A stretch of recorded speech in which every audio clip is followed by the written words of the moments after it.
Sulasoolareaktor on sisuliselt üks tünn või vann, milles erinevalt tüüpilisest tuumareaktorist, kus kütus esineb tahkel kujul varrastes, siis sulasoolareaktoris esineb see lahustatuna mingisuguse soola sisse.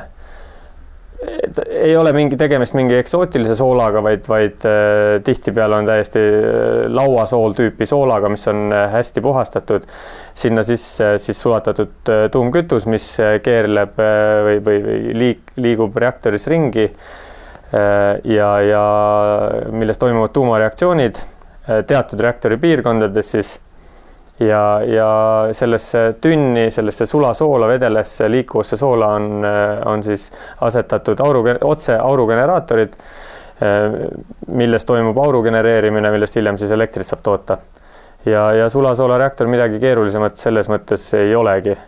Üks keerukas asi sulasoolareaktoritega on materjalid, sest et sool ja metall kokku panna, nad väga hästi kokku ei taha käia.